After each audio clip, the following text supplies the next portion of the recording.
All right, let's dive right in. We're talking about a decision that can keep families in Scottsdale, Arizona up at night, choosing a high school.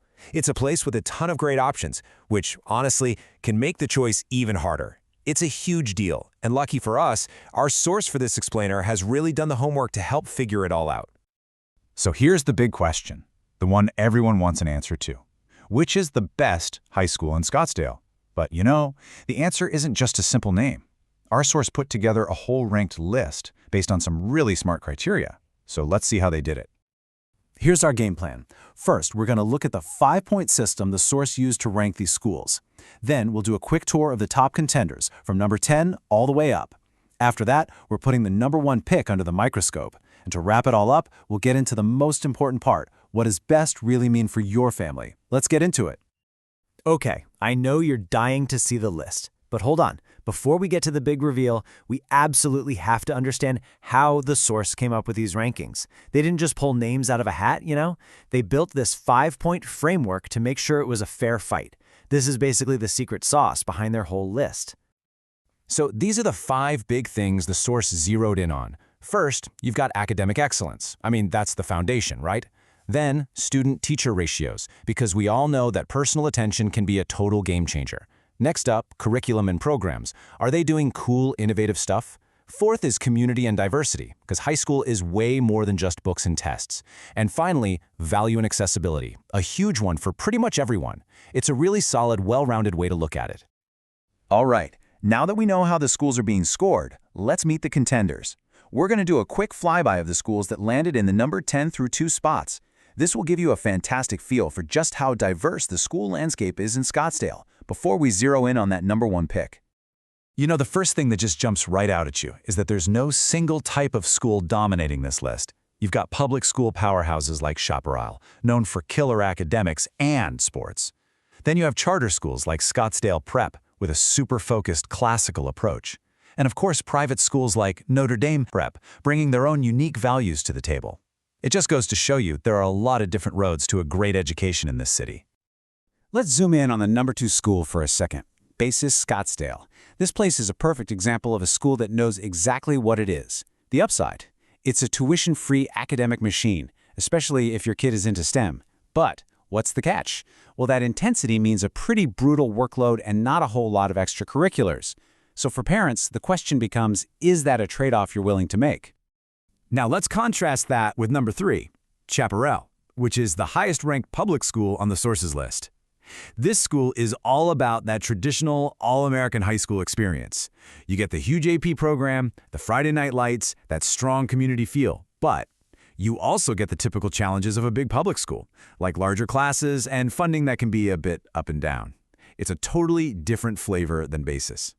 And now, the moment you've been waiting for. We've seen some seriously impressive schools in the top 10. So what does it take to claim that number 1 spot? Let's do a deep dive into the source's top pick, Alpha School. The very first thing that leaps off the page about Alpha School is this number, 8-to-1. That is the student-to-teacher ratio.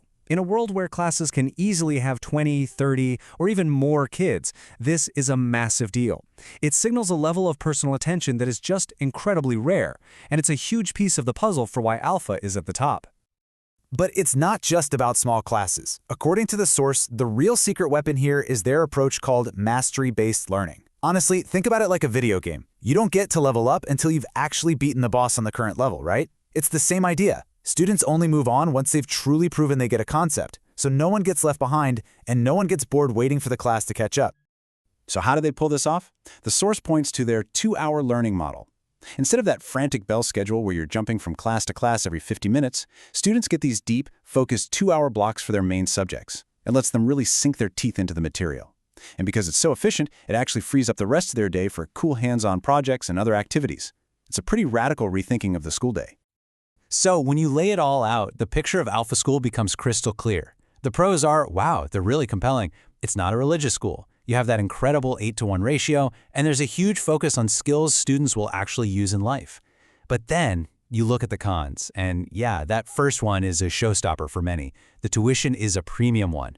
Plus, for some families, the fact that there are no mandatory language courses could be a deal breaker. This school offers the world, but it asks for a lot in return. You know, the source really nails the essence of Alpha School with this one line. It says the school distinguishes itself with a secular, mastery-based program that empowers high school students to learn at their optimal pace. And that word, empowers, that's really the key to why the source put it at number 1. Okay, so we've run through the rankings, we've put the number 1 school under the microscope. But as the source itself is quick to point out, a list is just that, a list. It's a starting point. So what's the real bottom line here? What does best actually mean when you're making this choice for your kid? Here are the key takeaways from all this.